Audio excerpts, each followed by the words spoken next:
안녕하세요. 저는 올해 52살이 된 주부입니다. 여러분 혹시 20년이라는 시간이 얼마나 긴지 아시나요? 아이가 태어나서 성인이 되는 시간입니다.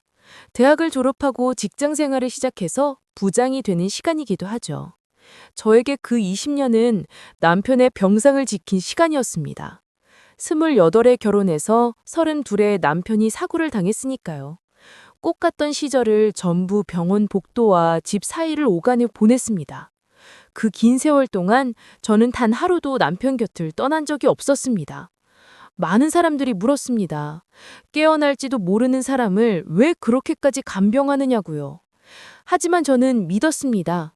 언젠가 남편이 깨어날 거라고요. 그런데 그 믿음이 현실이 되는 순간 제가 마주한 곳은 기쁨이 아니라 충격이었습니다. 20년을 함께 보냈다고 믿었던 시댁 식구들의 진짜 얼굴을 보게 된 거죠. 오늘 제가 여러분께 들려드릴 이야기는 바로 그 20년의 기록입니다. 어쩌면 믿기 힘드실 수도 있는, 하지만 제가 직접 겪은 이야기입니다. 저는 28에 남편을 만났습니다. 남편 준혁 씨는 저보다 2살 많았고 중견 건설회사를 운영하시는 시아버님의 외아들이었죠.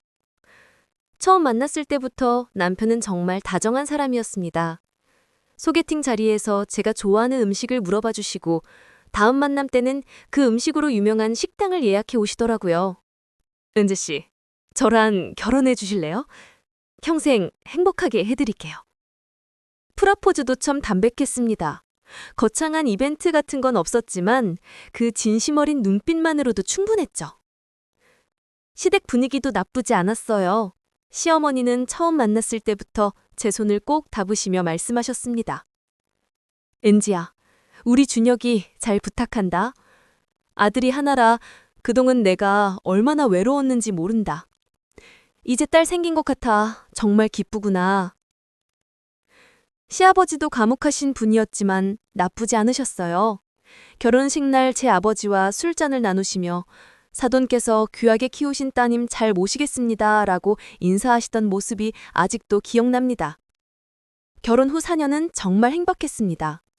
남편은 시아버님 회사에서 상무로 일하고 계셨고 저는 결혼 전까지 다니던 은행을 그만두고 전업주부가 됐죠. 아이는 쉽게 생기지 않았지만 그것 때문에 시댁에서 눈치를 주시거나 그런 일은 없었어요.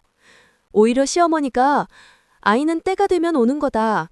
너희 둘이 사랑하면서 잘 지내는 게 더 중요하다 하며 저를 다독여 주셨죠. 그렇게 평화로운 나날을 계속 될 줄만 알았습니다. 그런데 결혼 4년 차 되던 해, 그 끔찍한 일이 벌어졌습니다. 그날도 남편은 평소처럼 출근을 했습니다. 아침 식사를 하면서 오늘 거래처 미팅 있어서 좀 늦을 것 같아. 저녁은 먼저 드세요. 라고 말했죠. 알았어요. 조심해서 다녀와요.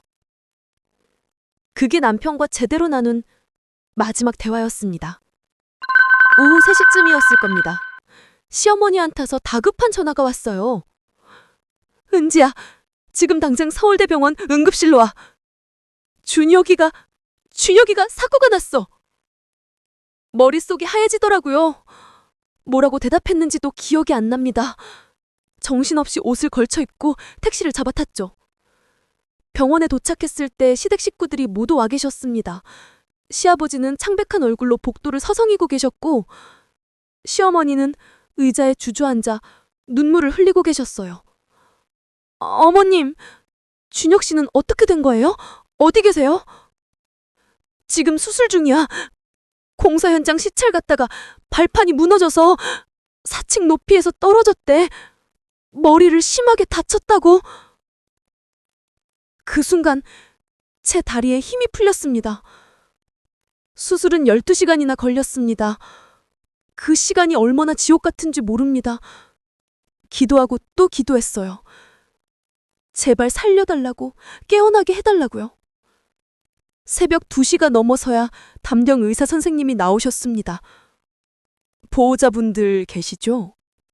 네, 저희가 환자 가족입니다. 의사 선생님의 표정이 심각했습니다. 일단 수술은 성공적으로 끝났습니다만, 하지만요? 뇌 손상이 심각합니다. 혼수 상태에 빠졌고 언제 깨어날지는 아무도 장담할 수 없습니다. 한 달 안에 깨어나지 않으면 장기 혼수 상태로 갈 가능성이 높습니다. 그 말을 듣는 순간 세상이 무너지는 것 같았습니다. 남편은 깨어나지 않았습니다. 한 달이 지나고 석 달이 지나고 1년이 지나도 남편은 여전히 식물인간 상태였습니다. 의사 선생님은 말씀하셨습니다. 이 정도 시간이 지나면 깨어날 확률이 5% 미만입니다. 가족분들이 결정을 하셔야 합니다.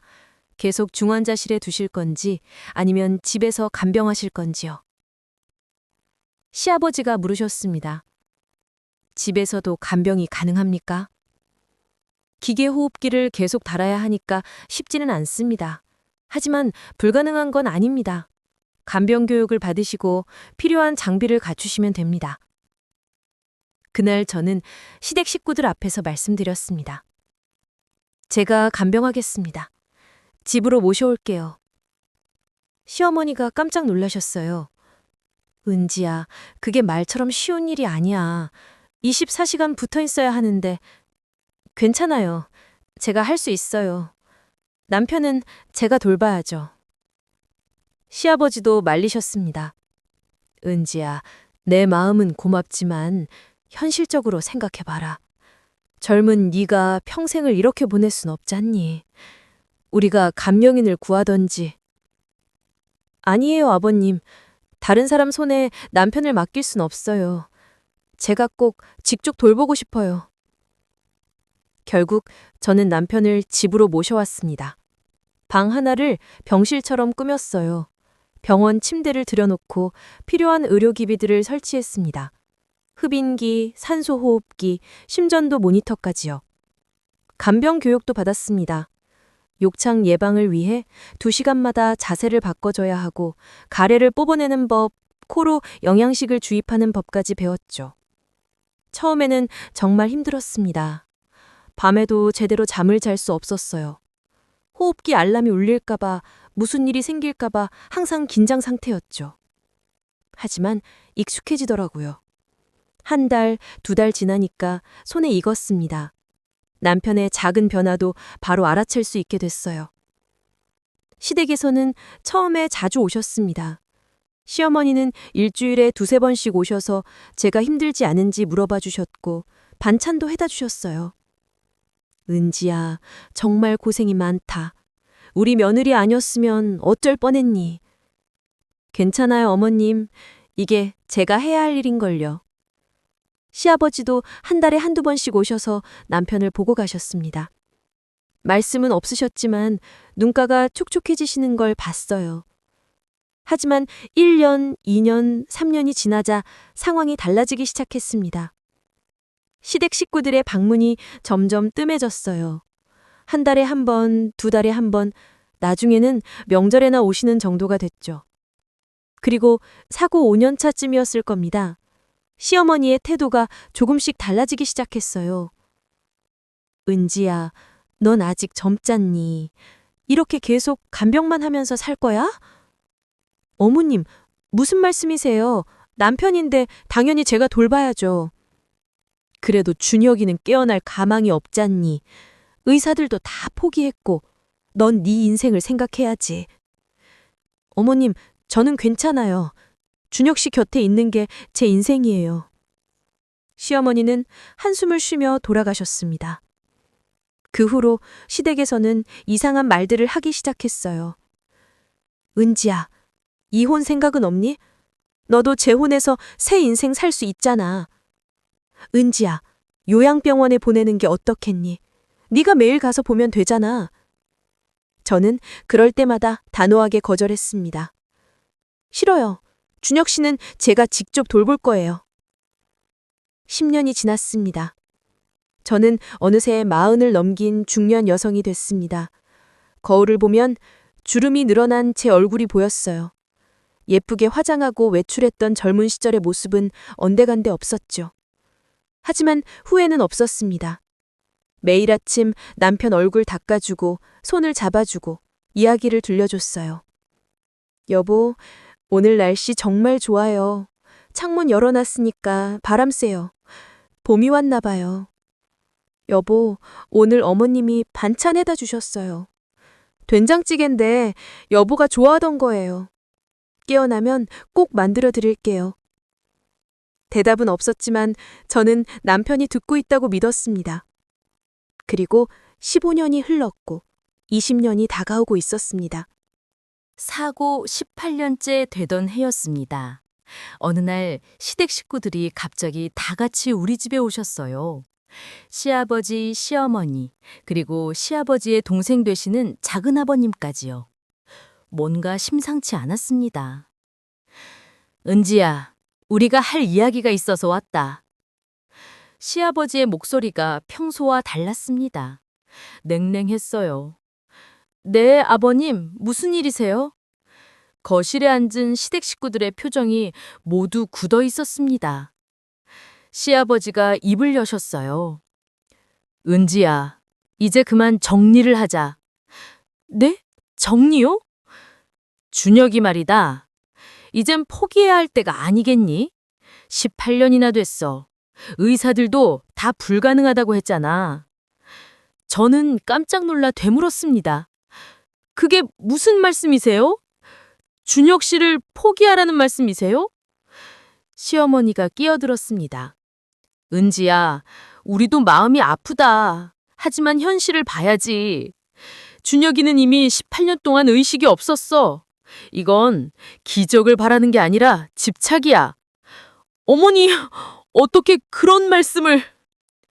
작은아버님이 차갑게 말씀하셨습니다. 은주 씨, 감정적으로 생각하지 말고 현실적으로 생각해봐요. 18년 동안 병원비가 얼마나 들어갔는지 아세요?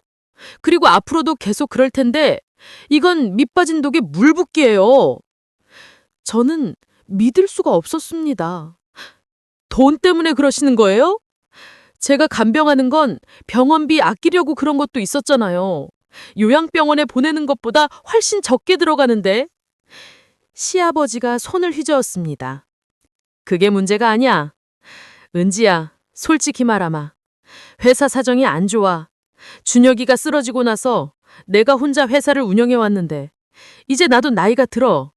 건강도 예전 같지 않고. 그래서요? 회사를 정리해야겠어. 그런데 준혁이 명의로 된 주식이 많아.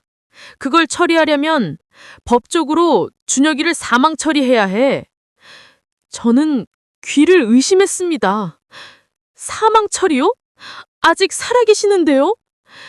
시어머니가 짜증 섞인 목소리로 말했습니다. 은지야, 법적으로는 가능해. 실종 선고라는 게 있어. 준혁이가 의식 없이 18년이나 지났으니까 법원에 신청하면 돼. 절대 안 됩니다. 저는 소리쳤습니다. 준혁 씨는 살아계세요. 심장도 뛰고 숨도 쉬고 있어요. 어떻게 살아있는 사람을 죽은 사람으로 만들 수 있어요? 작은아버님이 냉소를 띠며 말했습니다. 은지 씨, 감상적으로 생각하지 마세요. 식물인간이나 죽은 거나 뭐가 다릅니까? 영혼은 이미 떠난 지 오래예요. 나가세요. 당장 나가세요. 저는 떨리는 목소리로 외쳤습니다. 시아버지가 벌떡 일어났습니다. 은지야, 너가 지금 누구한테 나가라는 거야? 아버님도 나가세요. 제발 그냥 가주세요. 시어머니가 비아냥거리듯 말했습니다. 참, 고집도 세네. 좋아, 오늘은 이만 가지. 하지만 은지야, 너도 생각 좀 해봐. 앞으로 계속 이렇게 살 거야? 넌 아직 쉰도 안 됐잖아. 시댁 식구들이 나간 후 저는 남편 방으로 들어가 그의 손을 꼭 잡았습니다. 여보, 무서웠어요. 하지만 괜찮아요. 제가 여보를 지킬게요. 절대로 포기 안 할 거예요. 그런데 그게 끝이 아니었습니다. 일주일 후 시어머니가 혼자 오셨어요. 은지야, 지난번에는 우리가 너무 심하게 말했다. 미안하다. 그런데 은지야, 내가 아들 엄마 입장에서 솔직하게 물어볼게. 넌 정말 준혁이가 깨어날 거라고 믿니? 네, 믿어요. 시어머니가 한숨을 쉬었습니다. 18년 동안 한 번도 눈을 뜬 적이 없는데, 손가락 하나 까딱한 적이 없는데, 그래도 저는 믿어요. 은지야, 난 엄마야. 준혁 엄마. 누구보다 준혁이가 깨어나길 바라지. 하지만 이젠 포기해야 해. 기적은 없어. 어머님도 나가세요. 은지야, 제발 가주세요.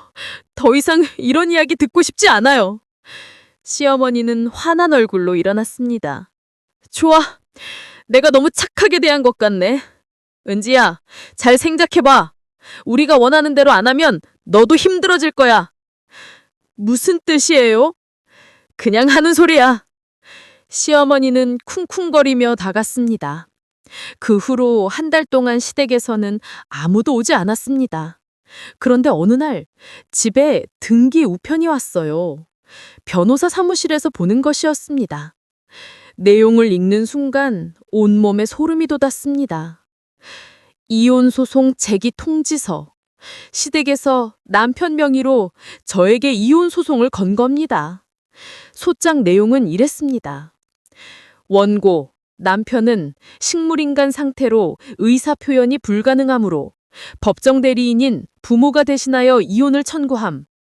피고, 나는 18년간 간병 의무를 다했으나 원고의 회복 가능성이 없고 피고의 재혼 기회 보장을 위해 이혼이 필요함. 저는 그 자리에 주저앉아 말았습니다. 이혼 소송이 시작됐습니다. 법원에 가는 날 시댁 식구들이 모두 나와 있었어요. 시아버지, 시어머니, 작은아버님, 그리고 변호사까지요. 변호사가 말했습니다.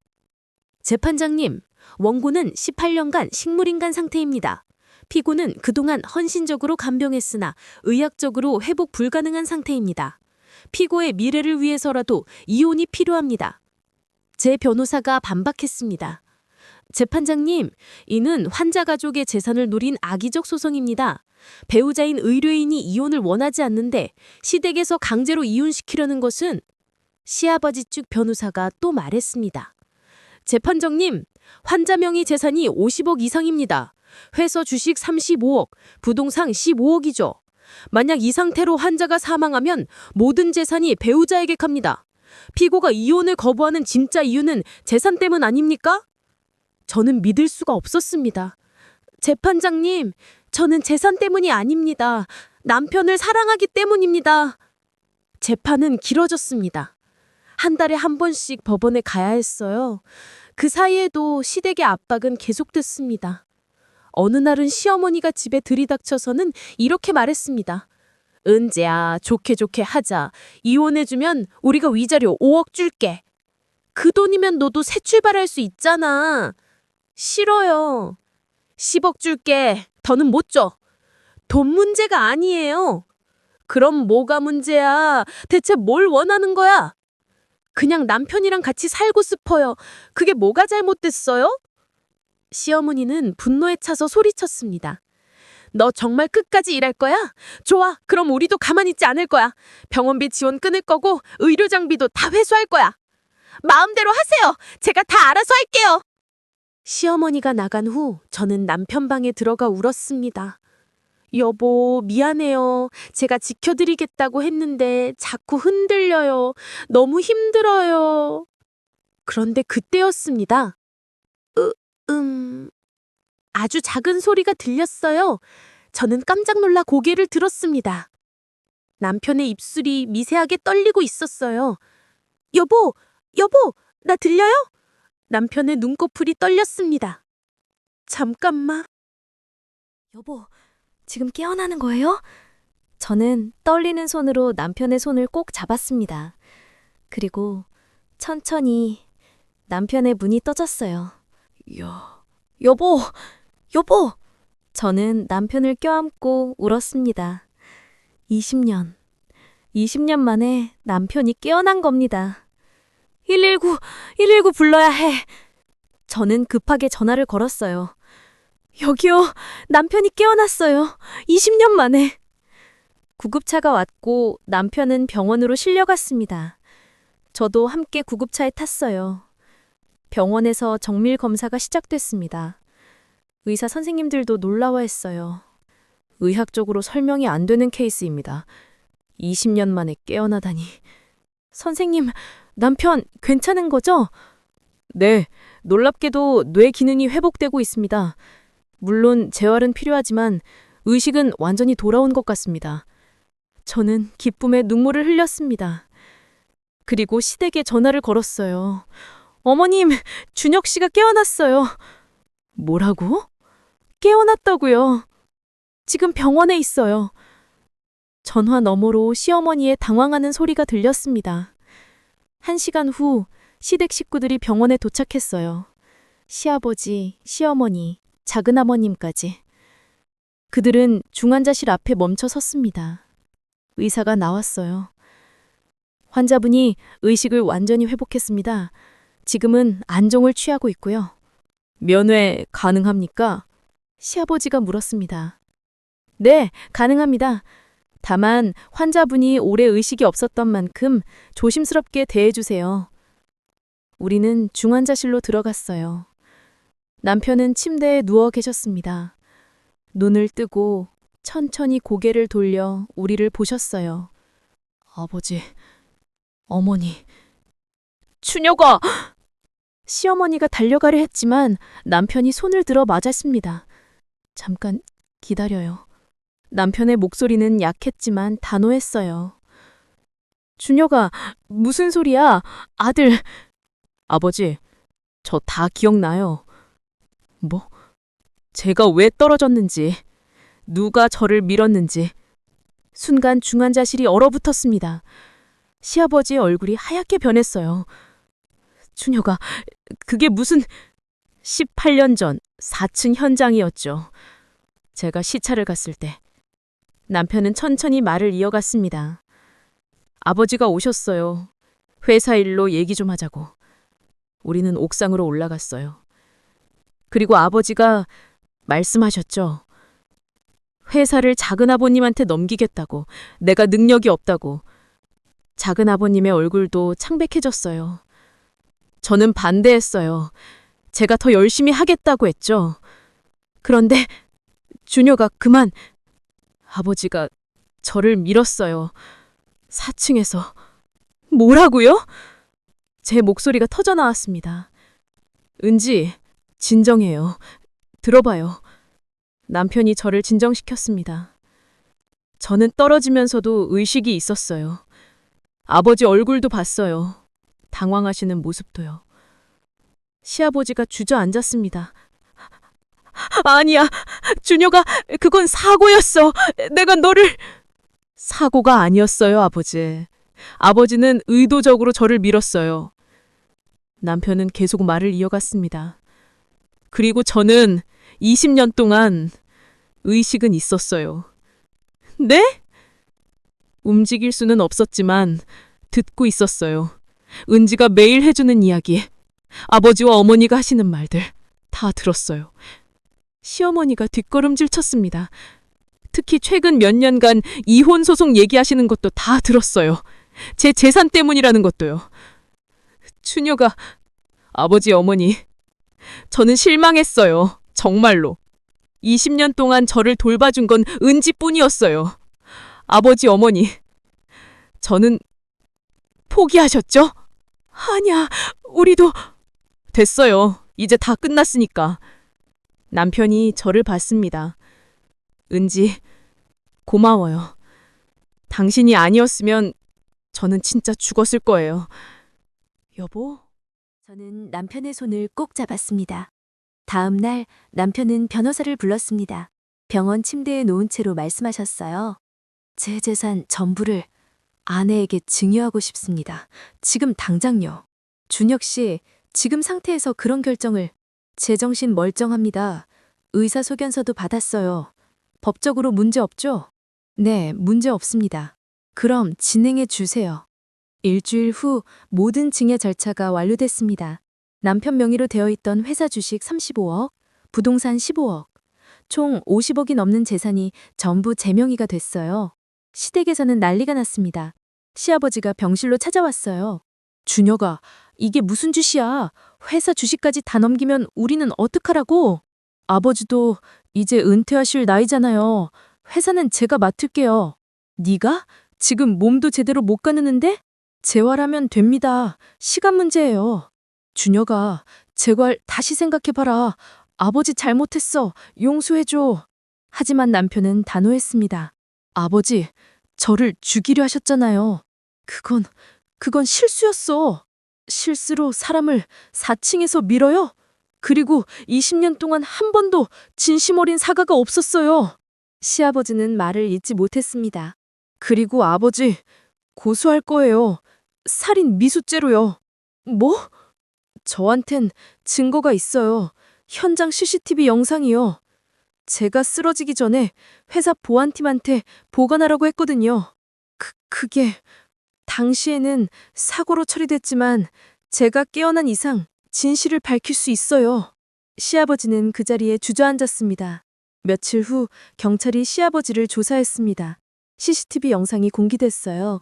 거기에는 시아버지가 남편을 밀치는 장면이 명확히 찍혀 있었습니다. 결국 시아버지는 기소됐고 재판이 시작됐어요. 법정에서 시아버지는 울며 말했습니다. 저도 잘못 생각했습니다. 그 순간 이성을 잃었어요. 회사 때문에, 동생 때문에. 피고인은 피해자를 4층에서 밀어 20년간 혼수 상태에 빠뜨렸습니다. 이는 명백한 살인 미수입니다. 검사가 강하게 주장했어요. 결국 시아버지는 징역 5년을 선고받았습니다. 시어머니는 법정에서 저를 원만하는 눈빛으로 쳐다봤어요. 은재 씨, 당신 때문에 우리 가족이 이렇게 됐어. 어머님, 저 때문이 아니에요. 아버님이 하신 일 때문이에요. 당신이 준혁이를 부추긴 거잖아. 어머님, 저는 20년 동안 준혁 씨를 지켰어요. 어머님은 뭐 하셨어요? 시어머니는 대답하지 못했습니다. 지금은 남편이 퇴원해서 집에 있습니다. 아직 휠체어를 타고 있지만 매일 재활 치료를 받으며 회복하고 있어요. 여보, 오늘 재활 치료 어땠어요? 좋았어요. 선생님이 다음 달쯤이면 보행기로 걸을 수 있을 거래요. 정말요? 여보, 대단해요. 우리는 웃으며 이야기를 나눴습니다. 20년 만에 나누는 대화였지만 하나도 어색하지 않았어요. 남편은 회사도 조금씩 보기 시작했습니다. 집에서 화상회의로 임원들과 회의를 하고 중요한 결정을 내렸어요. 여보, 무리하지 마요. 천천히 해요. 괜찮아요. 20년 동안 쉬었으니 이제 일해야죠. 남편은 씩 웃었습니다. 시댁과는 연락을 끊었습니다. 시아버지는 수감 중이고 시어머니와 작은아버님은 더 이상 우리를 찾아오지 않아요. 가끔 남편이 말합니다. 여보, 당신이 아니었으면 저는 정말 죽었을 거예요. 무슨 소리예요. 당연한 일 했을 뿐이에요. 20년이 당연한 일이에요? 누가 그렇게 해요? 사랑하는 사람이니까요. 저는 남편의 손을 꼭 잡았습니다. 여러분, 20년은 정말 긴 시간입니다. 하지만 사랑하는 사람을 위해서라면 그 시간도 견딜 수 있어요. 물론 힘들었습니다. 수없이 울었고 수없이 포기하고 싶었어요. 하지만 저는 믿었습니다. 남편이 언젠가 돌아올 거라고. 그리고 그 믿음은 기적을 만들었습니다. 여러분은 어떻게 생각하시나요? 20년을 기다릴 수 있으시겠어요? 사랑하는 사람을 위해 인생을 바칠 수 있으시겠어요? 댓글로 여러분의 생각을 들려주세요. 오늘 사연이 도움이 되셨다면 구독과 좋아요, 알림 설정 부탁드립니다. 여러분의 사연도 언제든지 보내주세요. 다음에 더 좋은 사연으로 찾아뵙겠습니다. 감사합니다.